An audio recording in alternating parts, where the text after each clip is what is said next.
Assalamualaikum warahmatullahi wabarakatuh. Salam sejahtera, semangat pagi bagi pemirsa Info Ekonomi TV dan Suara Pemerintah TV. Kali ini sangat berbahagia sekali saya dapat mengunjungi sebuah perusahaan di mana perusahaan tersebut sudah sangat melintang di dunia persilatan kepiaran.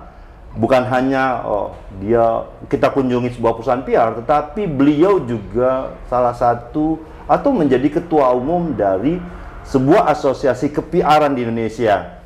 Untuk lebih mengenalnya, mungkin saya perkenalkan Ibu Sari Sugondo. Selamat siang, selamat sore. Semangat pagi, katanya harus semangat pagi terus jam berapapun.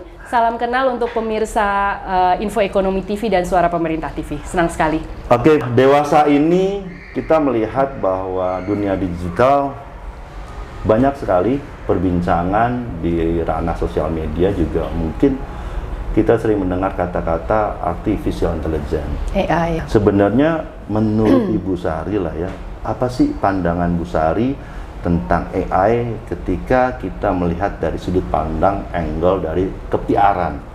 Kenapa saya mengatakan ini? Sekali lagi bahwa Ibu Sari sebagai bagian dari industri kepiaran dan juga menjadi salah satu dan menjadi ketua umum dari Asosiasi PR Indonesia. Silahkan Bu Sari. Ya, AI sih kalau menurut saya, Mas, memang itu sebuah keniscayaan ya. Kayaknya kita tidak bisa menolak, menghentikan kemajuan teknologi, tidak bisa menafikan, memang berkembang terus. Kecerdasan buatan ini sebetulnya membantu pekerjaan manusia. Sesungguhnya, sejatinya dia membantu. AI sendiri kan kalau yang saya baca-baca ya, Mas, itu kan mulai berkembang mungkin sekitar tahun 50-an, saya juga belum lahir. Tapi waktu itu memang lebih banyak digunakan untuk industri-industri yang besar, yang sifatnya manufaktur, logistik, pergudangan, transportasi yang skalanya besar, membantu tugas manusia. Intinya kan gitu. Nah, kalau di dunia PR sendiri memang mungkin baru 1 dekade belakangan. Terutama kalau di dunia komunikasi, itu mungkin setelah ChatGPT kemarin sebagai salah satu fitur di bawah payung besar AI, itu mulai diperkenalkan, dipakai mungkin baru 5 tahun terakhir bahkan. Dan heboh ya? Dan heboh. Tapi kan ada solusi-solusi lainnya yang sebelum ChatGPT juga sebetulnya kita secara tidak sadar sudah menggunakannya. Mesin-mesin pencarian data, cara menganalisis data, dan lain-lain. Jadi sebetulnya sesungguhnya memang sangat membantu pekerjaan manusia. Hanya saja memang namanya kemajuan teknologi, namanya ada barang baru, semua pasti grogi kan ya, Mas? Terutama karena banyak mengkhawatirkan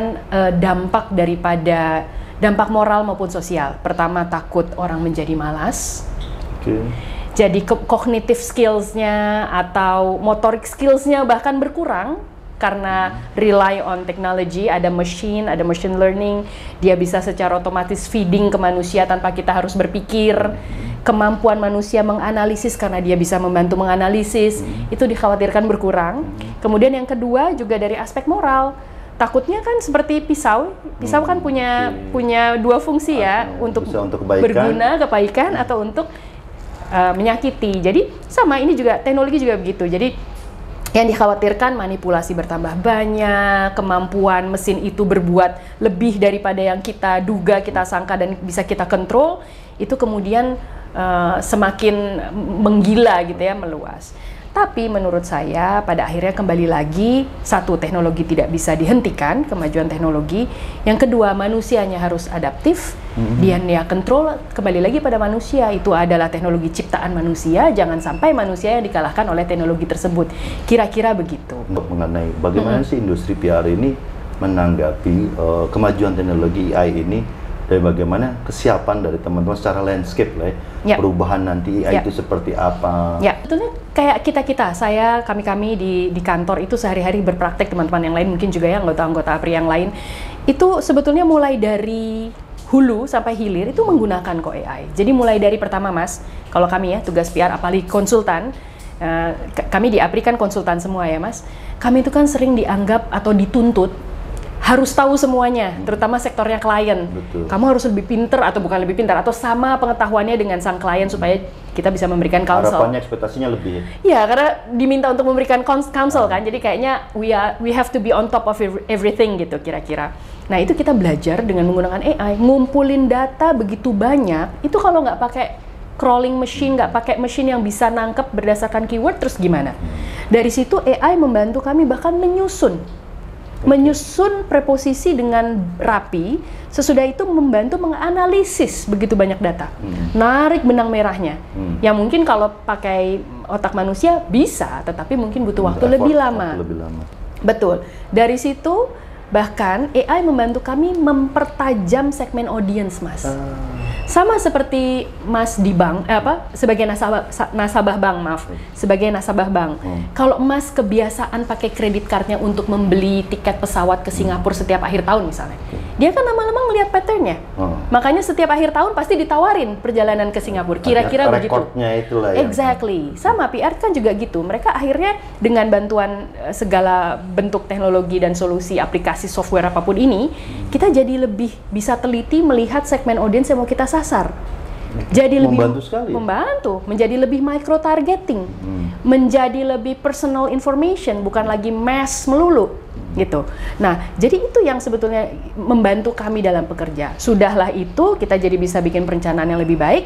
AI membantu pula mengukur keberhasilan kampanye PR kami. Sampai ke situ ya? Iya, sebetulnya kan dari hulu ke hilir, saya juga tidak hafal ya, apa saja software, toolsnya apa saja, tetapi kan itu semua sudah tersedia. Jangan lupa, di tengah-tengah ketika kita mau produksi, Mas, kami kan memproduksi pesan, kami memproduksi kemasan informasi dalam bentuk bisa audio, visual, animasi, semua pakai apa sekarang? Pakai AI. Bikin apa, bahkan programming web, pakai AI. Oke. Kalau nggak salah kemarin salah satu stasiun TV sudah menggunakan virtual presenter. Ya, betul. Itu juga menarik sekali ya, bahwa saat ini ketika segala sesuatu dimudahkan, tetapi juga berbahaya sekali ketika itu menyangkut personal seseorang tokoh ya. Tokoh dengan tentunya AI, ketika suara itu bisa ditiru, ketika suara itu bisa dimasukkan dengan logat dan bahasa tertentu, yang kasusnya kalau nggak salah waktu itu Pak Jokowi ya. Oh iya. Ketika Pak Jokowi bisa berbahasa Mandarin, kurang lebihnya seperti itu. Nah, artinya sejauh mana sih sekarang ketika kita ngomongin landscape seperti itu, teman-teman di ke-PR nih sempat khawatir nggak sebenarnya ketika punya klien atau bagaimana gitu ya, dipergunakan atau menyasar salah satu saya nggak tahu apa bentuknya seperti apa, tapi ini digunakan seseorang untuk melakukan hal yang negatif terhadap sebuah perusahaan. Oh iya, Mas. Artinya ada nggak sih di AI itu suatu alat untuk menyatakan atau mengatakan bahwa ini konten yang tidak benar? Artinya kan, karena kan tidak mungkin secara cepat itu atau bagaimana, kan terlalu banyak informasi kan, kita juga kadang juga mabuk informasi saat ini kan. Betul. Artinya bagaimana dari teman-teman PR ketika menghadapi AI yang begitu banyak konten yang bisa dilakukan dan bisa meniru?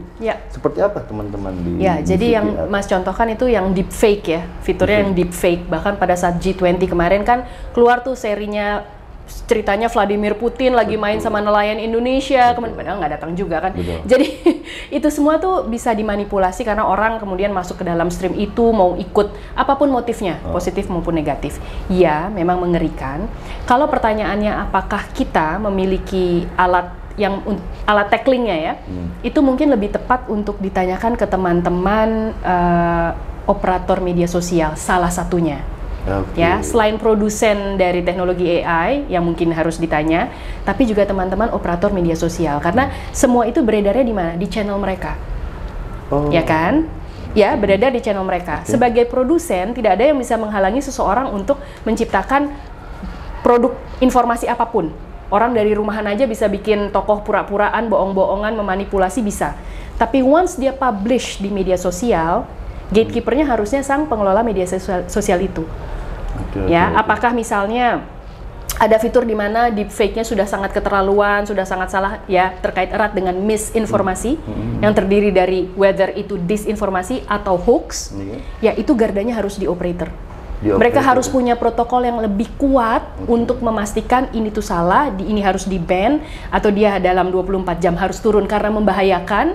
Bisa saja kan bikin perang karena misalnya tokoh animatif ini kemudian mengancam satu sama lain, kemudian ya keamanan. Kalau teman-teman di APPRI sendiri melihat fenomena itu seperti apa ya? Karena ketika kita ngomongin sebuah industri, Artinya kan harus ada edukasi juga ya. Betul, Artinya betul. sebuah asosiasi itu salah satu kewajiban moralnya adalah mengembangkan industrinya dan memberikan edukasi kepada masyarakat. Betul. Apa sih yang dilakukan oleh Bu Sari Sugondo selaku Ketua APPRI dan juga selaku praktisi nih? Artinya apa nih? Dan kalau tidak salah baru beberapa bulan ini ya selaku Ketua Umum. Kita baru terbentuk di bulan Februari, saya baru terpilih di bulan Januari awal tahun ini, dan Februari baru membentuk kepengurusan lengkap. Betul, artinya kita nggak ngomongin moral, asosiasi sebagai moral, salah satu perusahaan asosiasi perusahaan PR, artinya punya edukasi, punya tantangan moralisasi dan juga mengembangkan, menumbuhkan pasar dari PR ini sendiri. Itu bisa ceritakan Bu Sari? Kami memang banyak terlibat dalam seminar-seminar yang terkait dengan AI, baik sebagai pembicara, penanggap, ataupun anggota-anggota kami aktif gitu ya, ikut sebagai peserta. Kami juga merencanakan mau ada talk show khusus gitu ya untuk anggota-anggota kami menyikapi ini, dan juga kami merencanakan ingin bikin kode etik khusus pemanfaatan AI oleh PR consultant. Artinya garis miring PR practitioners, supaya jangan sampai ada yang nakal menggunakan itu untuk black campaign atas nama klien, ada pesanan klien terus kita manut aja tanpa mempertimbangkan aspek moral, tanggung jawab sosial. Pola aturan main. Paling tidak kita punya guideline-nya, punya guidance-nya, sehingga anggota bisa berpraktik dengan profesional, dengan bertanggung jawab. Itu minimal paling tidak, sambil kita melihat perkembangan teknologi. Itu apa menjadi target tahun ini? Kepengurusan kami 3 tahun 4 tahun ya, sampai 2027 tuh berarti berapa tahun tuh Mas? Nah, mudah-mudahan dalam waktu secepatnya bisa kita ciptakan, karena kan kalau kita bicara tantangan ya Mas, kalau kita bicara tantangan tadi saya bilang adalah kekhawatiran bahwa orang menjadi lazy, satu. Kedua, keamanannya belum terjaga, data privacy saja masih merupakan persoalan. Masih jadi masalah. Ditambah lagi ini, ya. Kemudian yang ketiga, kemampuan kita, bukan kita sebagai praktisi atau asosiasi atau apapun ya, tetapi ekosistemnya Indonesia selain mencerna ini security umum, cyber security-nya juga belum kuat. Mas tahu sendiri kan yang dibobol berapa banyak data pemerintah, central bank dan lain-lain. Nah, kemudian persis literasi dari publik itu sendiri. Jadi masih jadi masalah. Jadi nanti ketika APRI sambil kita bergerak, kita juga tetap melihat banyak sekali instrumen di luar sana yang harus kami perhatikan. Apakah pemerintah kemudian punya instrumen kebijakan yang sudah cukup? Apakah punya sanction, punishment, dan reward yang sudah baik mekanismenya? Artinya langkah pertamanya apa dengan kondisi saat ini yang seperti itu? Artinya kan tadi kalau dipaparkan oleh Bu Sari kan banyak benar yang ini PR, yang ini PR, yang ini. Prioritasnya apa dalam tahun ini? Paling tidak APRI karena kalau dalam asosiasi kan kita bisa maju bersama-sama ya, nggak saya sendiri gitu berjuang. Paling tidak kita mengatur our own members dulu, supaya paling tidak dari teknologi yang ada, dari ketersediaan alat yang ada tuh kita bisa bekerja dengan baik dan benar, dengan positif, dengan hati nurani, dengan tanggung jawab dan lain-lain. Berikutnya kan kami punya organisasi serumpun yang juga setara ya Mas. Mas mungkin kenal Mas Boy dari Perhumas, kemudian ada Ipra Humas, Mas Torik dan lain-lain yang juga bisa kita gandeng untuk memikirkan ini sama-sama. Dan kami sebetulnya kan salah satu stakeholder utama kami juga Menkominfo. Nah, itu kerap kali from time to time kami kan sowan ke beliau. Nah, ini adalah hal-hal yang bisa kita angkat dan kita bicarakan. Paling tidak kontribusi pemikiran lah nanti kan kebijakan tertingginya di beliau. Dari sisi moral, artinya ketika kita ngomongin literasi masyarakat yang sampai dengan saat ini selain dari teman-teman adalah gagap terhadap AI ini adalah ketika merespon sesuatu konten. Karena salah satu perilaku orang Indonesia ini antik juga ini Bu Sari. Ada terkesan itu mungkin bahasa ininya gibah lah ya.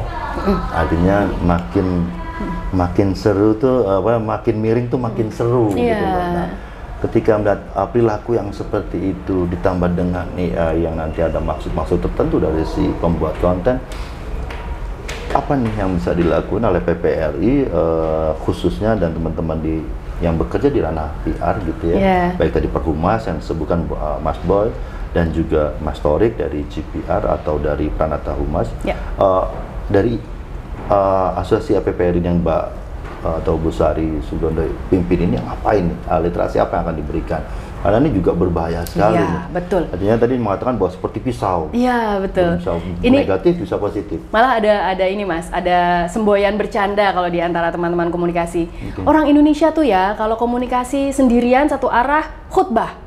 Ngajarin orang, ngejudge. Giliran rame-rame, gibah. Gitu katanya Mas. Jadi nggak ada yang bener. Betul. Dan makin digosok makin asik. Betul.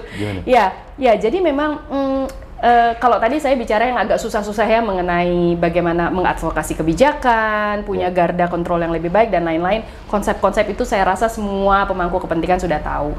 Tapi juga masyarakat, saya setuju, tetap harus dipertebal literasinya.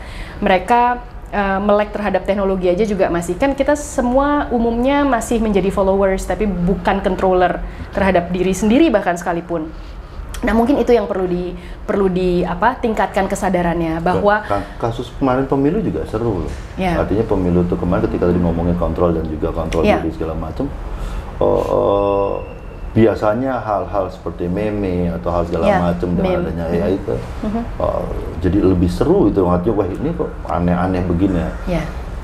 Bagaimana sih sebenarnya cara meningkatkan kesadaran berpikir atau bagaimana teman-teman agar masyarakat tentunya bisa lebih dewasa? Apa sih tipsnya nih? Saya bolak-balik tadi menggarisbawahi soal tanggung jawab. Jadi kami nih sebagai produsen informasi, termasuk teman-teman wartawan itu kan juga produsen konten informasi, pembuat pengetahuan, produsen knowledge. Jadi kita sendiri harus berpraktik dengan penuh tanggung jawab sehingga apa yang kita sajikan itu setidaknya tidak menambah sampah, menambah buruk, menambah runyam, dan noise di luar sana kan sudah banyak sekali. Sekarang kan masa era post-truth, Mas tahu lah ya. Jadi orang sudah overflow data, overflow information, nggak tahu lagi mana yang benar, mana yang salah. Akhirnya mereka hanya mau mempercayai apa yang mereka mau percaya aja, walaupun itu salah. Cuma sampai situ aja udah. Exactly. Nah, sudah sangat silang sengkarut seperti ini, dunianya sudah sangat, matriksnya sudah terlalu rame. Salah satu yang bisa dilakukan oleh produsen informasi adalah mengontrol kualitasnya, setidaknya. Karena saya menempatkan diri sebagai produsen informasi nih ya. Betul. Ya sesudah itu dari hulu ke hilir tentu kemudian harus dikawal. Sang pemilik channel harus ikut mengontrol, kemudian sang konsumen harus dididik, ya. Kemudian harus ada perangkat yang bisa kemudian menyeleksi, mengkoreksi atau nah itu yang saya rasa satu ekosistem harus diajarin semua. Harus clear itu ya, semuanya harus punya satu visi yang sama. Tapi untuk masyarakat sendiri ini sebenarnya ada nggak sih suatu panduan buat mereka? Ini loh yang harus diketahui atau langkah-langkah apa untuk mengetahui bahwa ini nih hoax? Ya. Agar mereka itu tahu, oh ketika terjadi suatu konten yang beredar, ini yang harus dilakukan. Gini, hoax itu nggak melulu melibatkan AI. Bahkan satu berita dari media online di-copy oleh seseorang, kemudian dikutak-atik kontennya, ya kan? Diplesetin, diselewengkan, kemudian dipublish ulang di online media lain atau bahkan di media sosial pribadinya, itu saja sudah menyesatkan. Dia nggak perlu pakai AI yang sophisticated loh. Jadi kita bicara dua hal di sini. Yes, AI bisa menambah buruk masalah misinformasi, gitu ya, betul, gitu. Tetapi ini yang memang sudah lama menjadi perhatian kita dan digarap. Sebetulnya ini concern semua negara, Mas. Semua negara. Dan setiap kali ada agenda besar, agenda publik yang besar, termasuk pemilu, itu lahan subur, lahan empuk untuk menggoreng dan menuai. Jadi again, tidak bisa hanya kita minta, hai audience, jadilah lebih pintar. Kita kampanye literasi saja. Nggak bisa juga hanya itu. Kita nggak bisa hanya bilang, hai operator media sosial, tolong hati-hati, tolong gunakan, gunakan fitur-fitur yang bisa menjegal hoax. Ya, tidak bisa juga kita hanya minta ke mereka. Hai pemerintah, buatlah regulasi yang jelas, hukumannya jelas apa segala macam, juga nggak bisa juga kan. Tapi wartawan juga harus sama dididik, overall the whole ecosystem. Betul, Mas. Dan biasanya yang namanya kebijakan, peraturan tuh akan terlambat dibandingkan perkembangan teknologi. Teknologi itu kan bukan deret hitung, deret ukur. Dia sangat eksponensial, terus dan tidak ada yang bisa mencegah. Sementara kebijakan harus bersidang dulu, inu masuk prolegnas, nama prosesnya kan. Nah, jadi paling tidak kesadaran etika dari masing-masing aktor dikuatkan, itu udah pasti ya, sambil menuju kita ke sana. Ya, nggak ada seorang pun yang bisa menjawab ini dengan jawaban yang silver bullet ya, tapi itu bisa yang harus dilakukan diupayakan. pertama sekali. Betul. Nah, untuk kembali ke AI tadi sebenarnya, landscape AI sendiri di Indonesia ini ke depan akan seperti apa bentuknya? Nih, paling tidak dari dunia kami ya. Kalau yang saya baca, menurut Chartered Institute of Public Relations atau CIPR, sudah ada lebih dari 500 jenis AI yang digunakan oleh orang komunikasi dan kehumasan. 500 Iya, ya? bentuknya macam-macam, saya juga nggak tahu apa saja gitu ya, tapi bentuknya sangat beragam. Jadi ini sudah merupakan hal umum yang biasa digunakan sehari-hari, tapi dengan tumbuhnya concern yang sama tingginya seperti yang tadi saya jelaskan. Jadi kembali lagi, apakah kita ini bisa bertanggung jawab atas hal yang kita produksi? Nih, saya mau kasih ilustrasi sedikit ya, daripada kita ngomong konsep-konsep aja. Dunia brand sekarang, pemilik-pemilik brand, kalau tadi Mas cerita bahwa TV, salah satu stasiun TV sudah menggunakan virtual host. Betul. Ya, ada penyiarnya setiap jam berapa itu AI yang ngomong kan, dan masing-masing punya nama. Betul. Karena seperti avatarnya penyiar yang betulan ya, merepresent. Dunia brand juga begitu sekarang, Mas. Sudah terfikir, aku ambasador brandnya avatar aja deh. Kita ciptakan. Saya daripada hire selebriti A, nantilah dia kena skandal percintaan lah, nanti dia masuk penjara karena dia dituduh narkoba lah. Kan membuat coreng nama brand. Mas kebayang nggak? Mereka sekarang sudah berpikir, mendingan saya create dari robot, dia bebas emosi, dicela orang nggak marah, nggak baper. Jadi sisi produktivitas sang sosok ini, ya kan Mas, anti badai, anti skandal. Message-nya bisa dibentuk, nggak salah ngomong. You see? Rapih lah. Rapi. Dihina-hina orang, cuek aja nggak punya emosi. Kita hire selebriti mahal sekali, baru 1 bulan kena kasus dan lain-lain. Jadi bayangkan, orang akhirnya berpikir sampai ke arah sana. Tetapi yes, bahwa paling tidak hari ini belum ada produk AI yang sangat manusiawi, memang belum. Jadi artinya paling tidak ya di Indonesia ya, virtual profile yang dibuat sedemikian rupa menyerupai manusia, berinteraksi seperti saya sama Mas gini, ya belum ada yang selancar itu. Dan saya jujur melihat, saya juga termasuk yang rajin nonton tayangan TV yang dengan host virtual itu. Saya puji, makin kesini makin halus, tapi saya merasa after few minutes agak lelah, karena saya tahu itu bukan manusia. Jadi ngerti nggak cara interaksinya? Iya. Dari respon kitanya atau dari tampilan visualnya? Saya pribadi ya, ini tidak ada datanya, tapi saya pribadi saya merasa lelah karena kayak nungguin dia berbicara dengan lancar, melihat gerak bibirnya, ngelihat ininya kan masih belum. Tapi one day we don't know. Teknologi sangat mungkin. Nah, disitulah yang kita memang harus betul-betul luar biasa. Makanya mencerdaskan audiens itu sangat penting, karena kalau enggak mereka lihat Pak Jokowi sangat mirip ngomong hal yang salah sama sekali, atau menteri siapa, wah itu bisa perlu ada pembatasan nggak sih sebenarnya? Ya, mungkin harus diatur ya. Di beberapa negara mungkin sudah, saya dengar-dengar sumir-sumir, saya juga kurang basis data, tapi saya mengikuti beberapa kali seminar mengenai disinformasi, tackling disinformation, mengatakan beberapa negara memang sudah mulai ketat, jadi yang namanya tokoh negara itu tidak boleh direplicate. Akan ada hukuman keras dan lain-lain sebagainya, ada sanksi keras, tapi kan semuanya on progress, Mas. Tidak ada satu negara pun yang sudah super siap dan langsung jago. Aturannya, eksekusinya seperti apa, penerapannya seperti apa. Di satu titik kan kita mendorong anak-anak muda belajar STEM, belajar computing, belajar hal-hal yang mungkin abad 22 nanti disiapkan. Jadi produsennya akan lahir terus gitu.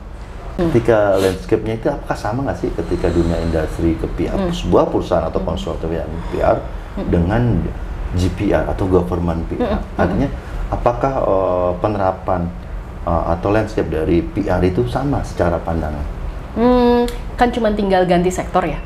Sebetulnya yang dilakukan tuh kan praktiknya pada umumnya dari hulu ke hilir prosesnya sama, teori dan prinsipnya sama, alat kerjanya mungkin sedikit-sedikit berbeda. Implementasinya bagaimana? Secara implementasi? Kalau ya mungkin akan ada kekhasan yang berbeda antara kami yang konsultan atas nama Aprinia atau yang bekerja di in-house di perusahaan swasta dengan yang di institusi pemerintah, instansi pemerintah, kementerian maupun lembaga. Mungkin ada certain trait yang agak sedikit berbeda-beda karena memang ekosistemnya agak sedikit berbeda, tapi kan pada dasarnya prinsipnya sama. Yang jelas kalau GPR ya sudah pasti saya nggak bilang hanya eksklusif mereka sih, sebetulnya semua orang harus hati-hati.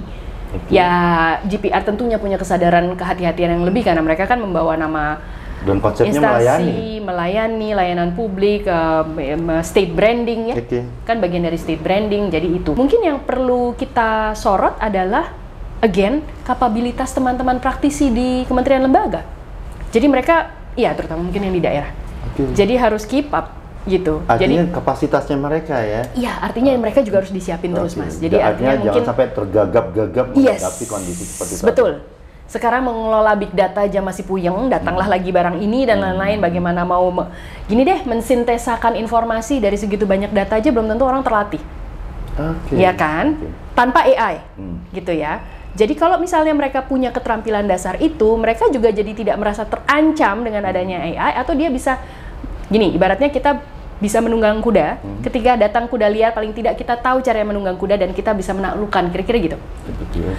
Apa tipsnya bagi seorang Mbak Sari terhadap teman-teman di kepiaran, baik itu secara in-house tadi sebuah perusahaan swasta ataupun secara lembaga atau instansi pemerintah?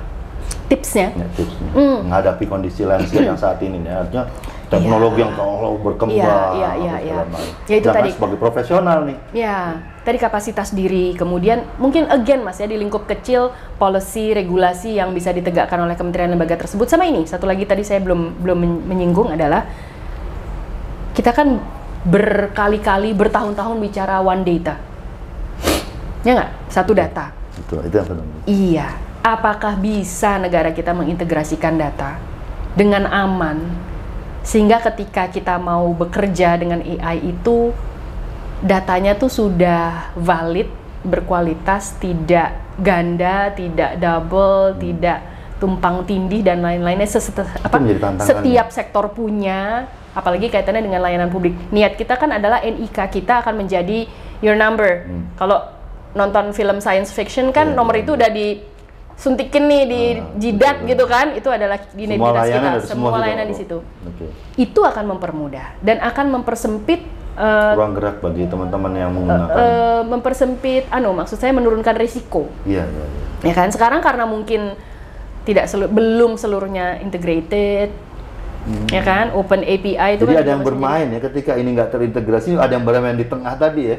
Untuk berbuat sesuatu. Sangat mungkin ada risiko tersebut. Tapi ketika ini sudah menjadi sinergi itu, artinya mempersempit ruang bagi teman-teman yang ingin menyalahgunakan atau berbuat sesuatu yang tidak baik. Artinya, berarti harapannya Mbak Sari Sugondo buat kapan pertanyaannya adalah one big data tersebut. Karena ketika menjadi one big data tersebut, tentunya menjadi salah satu jalan keluar mengurangi resiko. Salah satunya mengurangi resiko agar tidak terjadi sesuatu yang secara teori begitu ya. Secara teori begitu. Tapi dari sisi pemerintah, teman-teman GPR ketika ngomongin SDM layaknya persiapan bagi teman-teman di daerah itu menjadi sangat harus terus berpacu untuk mengetahui, mengejar entah itu bagaimana mendata atau menganalisa dari kondisi yang ada untuk melayani. Saya rasa dimulai dari pekerjaan sehari-hari yang sederhana. Kami pun juga gitu kok. Iya, jadi maksudnya misalnya yang tadi saya ceritakan, misalnya kalau nyari data, kalau nyari himpunan berbagai sumber referensi menggunakan AI, berlatih di situ aja. Dapetin data yang benar gitu ya.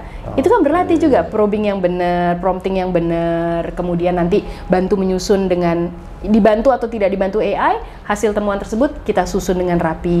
Hal-hal kecil sederhana itu aja dulu. Artinya itu kan no harm ya. Betul. Artinya dari situ sebenarnya sudah bisa menjadi bagaimana belajar melatih diri ya. Iya. Karena memang mempercepat kok Mas. Pekerjaan yang mungkin makan beberapa hari dengan hal tersebut mungkin dalam beberapa jam selesai. Bukankah itu membantu gitu? Asal sang officernya tuh kuat belajar, kuat nyerap, kuat baca informasi gitu. Ketika kita ngomongin AI untuk di lembaga pemerintah itu sendiri ya, sebenarnya apa sih yang bisa dilakukan AI untuk komunikasi kehumasan atau GPR ini? Teman-teman GPR itu umumnya yang saya ketahui atau ya kasat mata sudah terlihat, tantangan utamanya adalah karena Indonesia besar sekali, ya kan? Their enemy is the scale of the country, di mana mereka harus cascading down, misalnya informasi mengenai kebijakan, informasi mengenai layanan, apapun ya, informasi dari kementerian cascading down ke bawah, ya kan? Itu kan yang negara besarnya ini. Betul. Dengan AI, bayangkan jika untuk tiap region, tiap pulau itu bisa dikemas tailor-made, locally adaptive, menarik nggak? Ya kan? Misal, gitu. Baik itu teman-teman yang di Pemda maupun kalau misalnya memang informasinya harus top down dari atas ke bawah misalnya. Jadi nggak one size fits for all, bisa dibikin lebih tailor-made untuk segmen-segmen. Beda untuk teman-teman yang di Sumatera Utara, akan beda angle, beda bahasa, beda sentuhan dengan yang lain. Jadi malah menjadi suatu kekuatan sebenarnya. Bisa jadi, Mas. Ya, karena keberagaman sebenarnya, ketika sebuah keberagaman, sebuah culture, sebuah kebiasaan atau segala macam, ketika ini di packagingnya, dikemas sesuatu akan menjadi lebih menarik dengan adanya AI lah ya. Justru artinya bahwa masyarakat itu dengan adanya AI dan teman-teman di GPR, dengan adanya AI menjadi sebuah packaging yang menarik bagi setiap daerah untuk menyampaikan layanan komunikasinya. Salah satunya itu baru ide sederhana, bisa juga misalnya lain kali apa ya, menyederhanakan konsep-konsep langitan yang susah dipahami menjadi hal yang lebih sederhana dalam bentuk apapun potongan-potongan informasi yang juga dibantu oleh AI untuk membuatnya lebih relevan dengan masyarakat. Yang misal, masyarakat bisa lebih banyak dibutuhkan lah bahasanya. Yang ada di tengah-tengah masyarakat. Bahkan dengan adanya AI, Mas, dulu kita kan juga mulai mengembangkan gamifikasi ya. Jadi fitur yang membuat orang bisa lebih interaktif dalam mempertukarkan pesan, dalam bercakap-cakap. Kemasannya gamifikasi game, kan bisa juga diciptakan. Ya betul, dalam bentuk game bisa juga menjadi sebuah pengetahuan penyampaian informasi melalui game. Yang dibuat oleh AI sedemikian menariknya sehingga sangat intuitif dan lain-lain. Simulasi. Itu yang harus diperhatikan oleh teman-teman penonton dan juga pemirsa audiens dari Infoekonomi TV, Suara Pemerintah TV. Demikian bincang-bincang kami dengan seorang Mbak Sari Sugondo, pemimpin dari perusahaan industri PR.